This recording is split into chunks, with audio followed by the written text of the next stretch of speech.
My name is Margaret. I'm 68 years old, and my only son once told me I was a burden. Not to my face, of course. He said it with soft words, polite smiles, and decisions made behind my back. One afternoon, he and his wife took me out for lunch. We laughed. We ate soup. They talked about how tired I must feel, living alone in an old house. I didn't think much of it then. I thought they were being kind. But later that day, they dropped me off at a care home. A nurse took my bag. My son gave me a hug and said, "It's just for a few days, Mom. You need to rest." I didn't have my phone. I didn't have a charger. I didn't even pack a second pair of shoes. And then they left. I stood there, confused, in a place that smelled like bleach and fake flowers. The walls were beige. The windows were too small. There were no photos, no books, no music, just silence. Cold, empty silence. They said I had signed papers. They said I had agreed to stay. But I hadn't. My name was there. My signature wasn't. That's when I knew. My son had made a plan. A quiet, careful plan to move into my house, take my things, and push me out of the story like I didn't matter anymore. But what he forgot is that I'm not easy to erase. I may be old, but I remember everything. And I had time. Time to think. Time to plan. Time to remind him exactly who raised him. I didn't always live alone. The house used to be full of voices, footsteps, the smell of toast in the morning. My husband, Frank, built that house brick by brick before we got married. It wasn't big, but it had character. The hallway arched like a smile, and sunlight came through the front window like warm honey. Frank passed away when Ethan, our son, was only 11. I remember the day clearly. Rain on the window. A silence too big for our little house. After that, it was just me and Ethan. I became everything. Mother, father, caretaker, teacher, protector. I made his lunches and mended his school shirts. I worked 2 jobs for nearly 10 years. When money was tight, I went without. I skipped dinners so he could have full lunches. I pawned my wedding ring to buy him a suit for his high school graduation. He looked so handsome that day. I told him he looked like a man. He smiled like one too. I didn't ask for thanks. I just wanted to see him happy. When Ethan went off to college, I cried for a week straight. The house felt too quiet again, but this time, it was a good kind of quiet. A proud kind. I had done something right.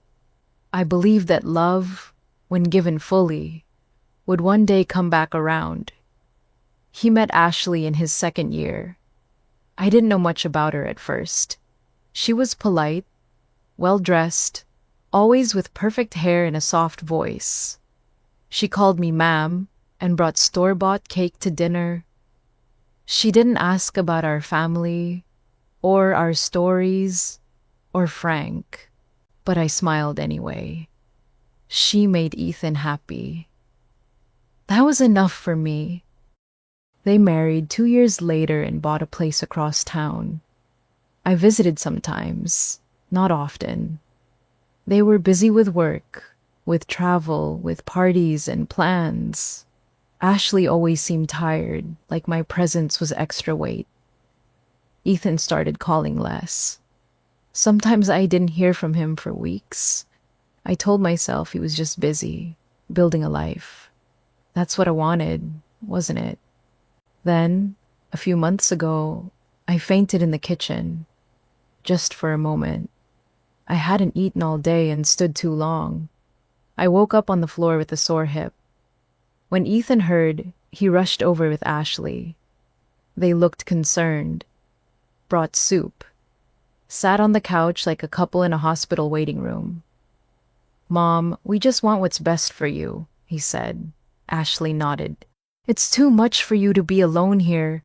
They asked about old documents. Insurance, deeds, bank papers. I didn't think much of it. Ethan was my son. He'd never hurt me. I trusted him like I trusted the ground beneath my feet. Over the next few days, they kept coming by, checking the locks, asking who had spare keys, suggesting I take it easy, let them handle things. Ashley brought over frozen meals and set them up in my freezer.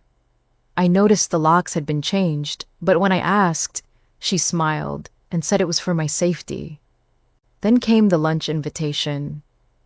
"Just the three of us," Ethan said. "You need a break." I didn't wear my good shoes. I didn't pack a bag. I thought we were going for soup again. We drove to a quiet place just outside town. A long driveway, a brick building with low windows.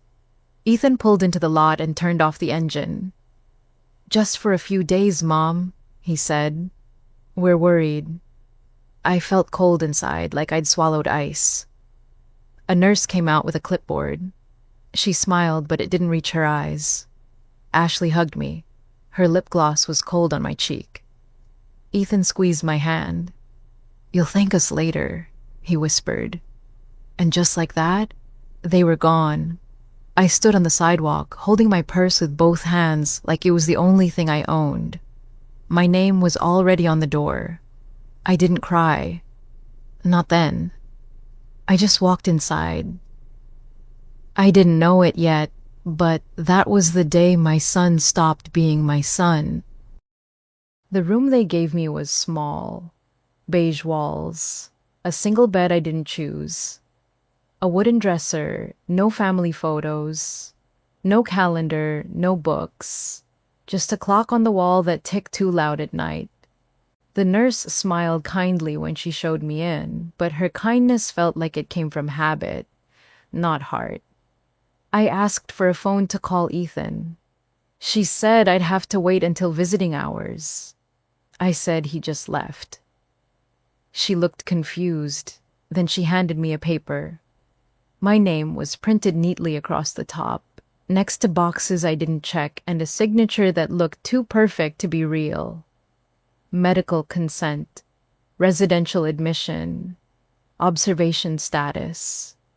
He had signed me in like I was a stranger needing care, like I wasn't his mother, like I wasn't still alive. I sat on the bed with my hands folded in my lap, the same way I used to sit in church. I stared at the floor and tried not to shake, but I shook anyway. I thought about calling out. Screaming, maybe. But something inside me said no. Screaming would only make them believe the lie. That I was losing my mind. That I was dangerous or confused. I wasn't going to give them that. The food was bland, but warm. The nurses were polite, but distant. I saw others in the hallway. Some in wheelchairs, some staring at nothing, some yelling at shadows. I didn't belong there, but no one asked if I did. 3 days passed. I didn't hear from Ethan, not a single call, not even a message. On the 4th day, I was allowed to use the facility phone. I dialed his number, straight to voicemail. I tried again. Still nothing.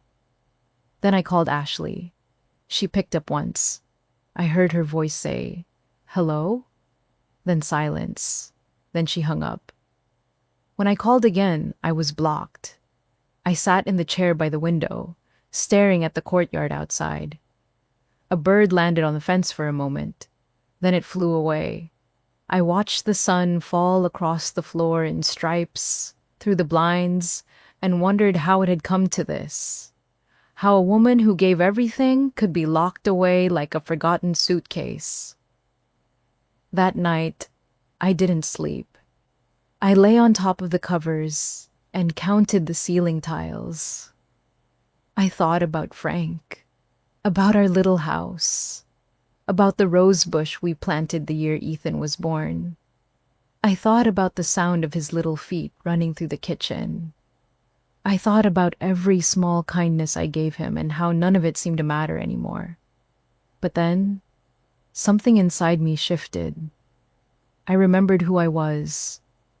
I didn't survive cancer, widowhood, and raising a son alone just to end my story like this. I was not confused. I was not weak. I was not finished. The next morning, I asked the night nurse if I could have a notebook.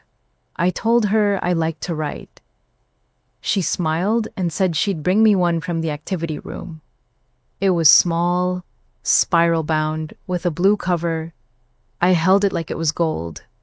I started writing everything I remembered. Bank accounts, dates, phone numbers, old friends, property deeds, lawyer names. I didn't write poetry, I didn't write prayers, I wrote plans. I remembered Helen Pierce, the lawyer who helped me update my will years ago after Frank died. We hadn't spoken in a long time, but she never removed me from her client list. That afternoon, I used my one phone call to leave her a message. "Hello, Helen. This is Margaret Ellis. I believe my son has committed fraud using my name and placed me in a care facility without my consent. I still have access to my legal documents. Please call me." I didn't expect a fast reply, but the next day, just before lunch, the nurse said I had a visitor. Helen walked in like a storm, neatly dressed, briefcase in one hand, fire in her eyes.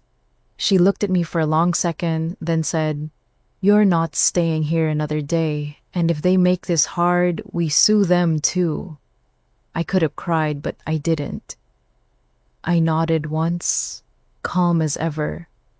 We sat together in that room, surrounded by beige walls and ticking clocks, and I told her everything. What Ethan had done, what Ashley had said, the papers, the phone calls, the silence, all of it. She didn't interrupt. She just listened. And then she said, "We start now." We called the bank. We filed a motion to revoke the forged documents. We demanded a medical evaluation. The doctor, to his credit, told Helen that I showed no signs of dementia. None at all. That went in writing. And finally, we froze the account Ethan was using to pay for his house. A house I still legally owned. That night, I sat in my chair again, but this time, I smiled. Because the story wasn't ending here. It was just beginning. I left the care home on a Wednesday afternoon. No goodbyes, no warm send-off, just a paper bag of my clothes and a quiet walk out the front door. Helen walked beside me. Her briefcase bumped gently against her leg with every step, like it had a purpose too. The sun felt different that day, warmer, brighter, like it knew I had survived something I wasn't supposed to. We didn't go back to my house. I didn't want to walk into a place where my name had been erased. Helen booked us into a private suite at an extended stay hotel. She said, "Let's get you settled, then we work." That evening, we spread papers across the small table. Bank statements, old deeds, phone records, signatures. Helen's voice was calm, but firm. "Your son forged your name. He misused your finances. That's elder fraud. You have every right to press charges." I looked at her and said, "I don't want to destroy him. I just want him to remember who he underestimated." She nodded. "Then we take everything back. Quietly." The next few days were full of phone calls, signatures, court motions, and one very important decision. I didn't want the house back. I wanted a new chapter. So, we filed a petition to force the sale of the property. Ethan had no legal claim to it, and I had never given him permission to live there. If he refused to leave, we would go to court. The house was still in my name, and that meant I had the final word. That weekend, I got a call from a real estate agent. She had a young couple interested in the house. Newly married, first-time buyers. They came to see it on a Sunday morning. I didn't go, but Helen did. Later, she told me they loved it, loved the garden, loved the arched hallway, loved the soul of the place. They're offering full cash, Helen said. You want it? I nodded. Let them have it. It needs new love. The sale went through in less than 2 weeks. Ethan didn't say a word, but Ashley did. She sent me a message. You're destroying our lives. I looked at the screen for a moment, then typed one sentence. No, I'm returning what you stole. And then I blocked her. With the money wired into my account, I made my next move. I didn't buy a condo in the city. I didn't move far away. I bought the house next door. Yes, the one right beside the house I had just sold. It was smaller, one floor, clean, bright windows, a quiet garden in the back, and the kitchen faced the same street where Ethan now lived, just a few steps away, but a world apart. Helen did the paperwork. I signed with a steady hand. I call this peaceful warfare, she joked. I call it home, I said. The first day I moved in, I wore my favorite blue dress and sat on the porch with a cup of sweet tea. The air was cool, the breeze soft. I felt like myself again. Ethan stepped outside with a trash bag in one hand and his phone in the other. He froze when he saw me. His face went pale. He turned around and went right back inside. I didn't move. I just took another sip of tea. Over the next few days, I saw Ashley less and less. She started parking on the far side of the driveway. She pulled the curtains tighter. She left early and came home late. One morning, I watched her drive off with a suitcase in the back seat. She didn't come back. I didn't gloat. I didn't celebrate. I just planted roses along the fence. Red ones, the kind that bloom like little flames in the sun. Every morning, I watered them. Every evening, I sat on the porch and watched the light fall across the petals. Some people called it petty. I called it peace. I baked banana bread for the new couple next door. I waved at the mailman. I chatted with neighbors who used to ignore me. And Ethan? He stayed inside. Most days, I only saw the light from his TV flickering through the curtains. At night, he'd sit outside alone. No music, no wine, just him and whatever thoughts kept him company. One afternoon, my grandson, Liam, came walking down the sidewalk. Backpack over one shoulder, sneakers untied. He stopped at my gate and said, "Grandma, can I sit with you a while?" I smiled. "Of course, baby. Always." We sat together, sipping tea, watching the street. He looked at me and said, "They told me you were confused. But you're not." "No," I said softly. "I never was." And in that moment, I knew I had won. Not just the legal case, not just the house. I had won something deeper. Something Ethan would never touch again. My dignity. Liam started coming over more often after that day on the porch. He said the house felt calmer. He liked the quiet, the warmth, the way I always had something cooking in the kitchen. He helped me with the garden. We planted tomatoes, green beans, and a row of bright marigolds along the path. I taught him how to mix soil and how to check the roots. He called our little garden the Peace Patch. Sometimes he stayed for dinner, sometimes for the weekend. I didn't ask too many questions about his home. I already knew the answers. One night, as we sat at the kitchen table eating baked chicken and cornbread, he said, "Dad just sits in front of the TV now. He doesn't talk much, doesn't ask where I go. It's like he's not even there." I didn't respond right away. I just nodded. Some truths are too heavy to carry all at once. Later that week, Ethan came to my door. He didn't knock at first, just stood there.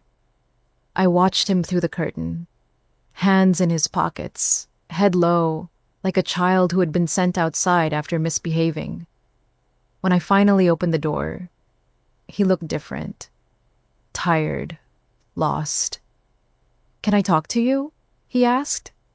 I stepped outside but didn't invite him in. He stared at the floor. "Danielle's gone. She left last week. Said she couldn't handle it anymore." I said nothing. He continued, "I thought I was doing the right thing. I don't know.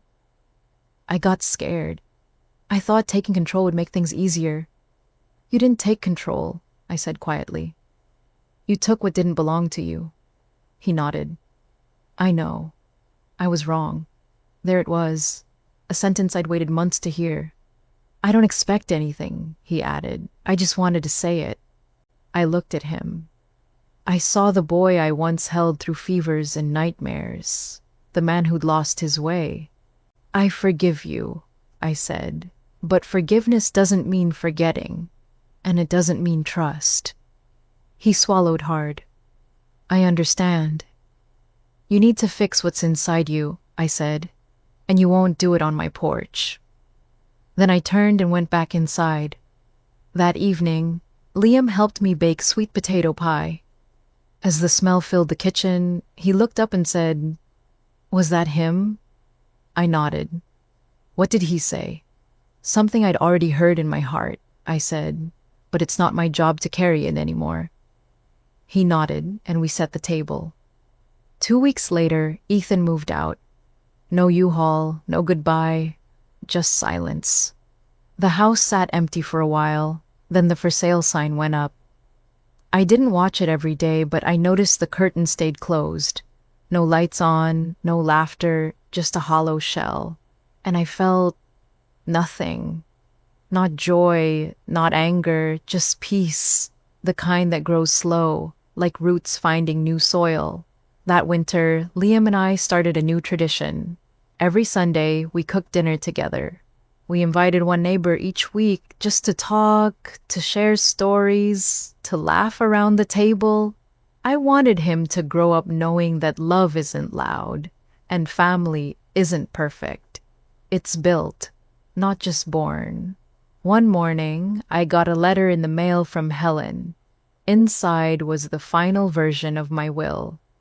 Neat, clear, just the way I wanted it. The house I now lived in would go to Liam when he turned 21. Until then, a trust fund would cover his school, clothes, and anything he needed to grow strong and kind. The rest of my estate, every dollar saved from the house sale, from old insurance, and from years of quiet sacrifice, was going to a new project I'd started with Helen, the Margaret Ellis Foundation. It would help older women who had been pushed aside, women whose children called them burdens, women who needed someone to remind them that they still mattered. I made the first donation myself, $50,000. Liam helped me deliver the check to the community center. He asked, "Why not put your name on a building?" "Because the women who need it don't care whose name is on the wall," I said. "They just need the door to be open." That Sunday, the church asked me to speak at their elder care event. I stood in front of a room full of women, most of them older than me, all of them carrying stories like mine. "They will call you weak," I said. "They will call you a burden. But let me tell you, there is power in knowing who you are, and there is peace in taking your life back." Some clapped, a few cried.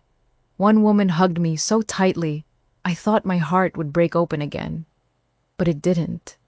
It just got stronger.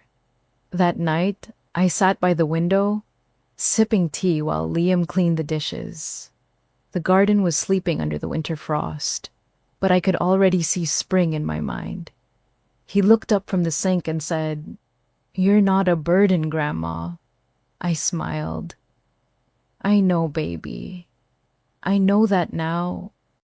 The roses in the garden started to bloom again, bright reds and soft pinks. The marigolds opened like small suns along the fence. Liam called it our second season. He said the garden looked stronger than last year. I said, so do we. Ethan didn't return. After the house sold, the new owners moved in quickly. A young couple, teachers. They waved from the porch one morning, and I waved back. I baked them a pie the next weekend. They said the house felt warm, like it had a memory inside it. I smiled, but didn't say much. Some stories are best left in the soil. Liam was doing better in school. His teacher said he was focused, kind, curious. He started a youth gardening club at church. They met twice a month. He showed the other kids how to plant tomatoes, how to check the leaves for bugs, how to care for something small until it grows into something strong. One evening, he came in from the backyard and said, I think we should add lavender next season. I laughed. Lavender gives me headaches. He grinned. Then we'll plant it out front, where it won't bother you. He was growing in the right direction. That summer, I was invited back to the community center to speak again. This time, for a panel on elder justice. I sat beside two other women who had faced similar betrayals. One was tricked into signing away her pension. The other had her name removed from her own home. We shared our stories, not to stay angry, but to stay awake. After the event, a woman approached me. She was in her 70s, wore a dark green coat, and held her purse tightly against her chest. You said you forgave your son, she said. Did he ever come back? I looked at her. Her eyes were full of something heavy. Maybe regret, maybe hope. No, I said gently.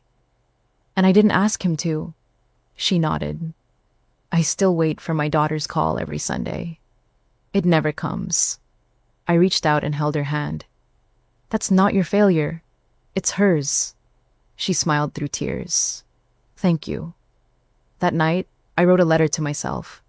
I hadn't done that in years, not since Frank died.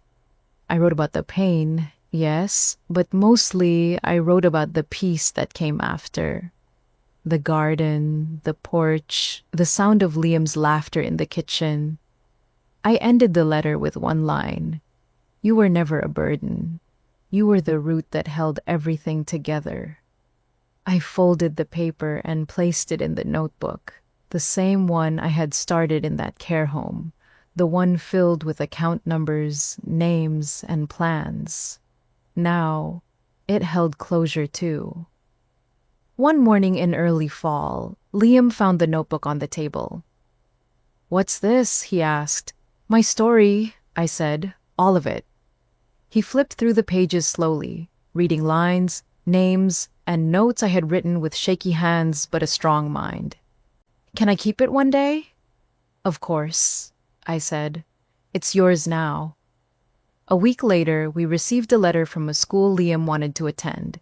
It was a small boarding school with a garden program and a strong writing department. He had been accepted. He looked nervous when he told me. I smiled and said, Go, grow, and write it all down. He hugged me longer than usual that night. Didn't say much, just held on. And when he left for school the following month, I stood on the porch, waving with a smile, and a heart that didn't feel broken, just full. The days after that were quiet, but not lonely. I still went to the market, still baked, still watered the roses. I started painting again. Small canvases, colors that made me feel calm. Sage green, soft blue, gold. And once a week, I opened my mailbox and found a letter from Liam. Sometimes he wrote about the garden, sometimes about a class, sometimes he just wrote, I miss you. One day, I opened a letter and found a photo inside. It was him standing in front of a small greenhouse. His note read, Planted the lavender in the front, just like you said. I laughed. I cried. I sat on the porch and let the breeze carry it all, the memories, the pain, the joy, the stillness. That evening, I made tea, pulled a blanket over my knees, and watched the light fall across the marigolds. The house next door was quiet now. No shouting, no footsteps, just wind through the trees and the soft buzz of summer. I closed my eyes and breathed in deep, not because I was tired, but because I was finally, completely free.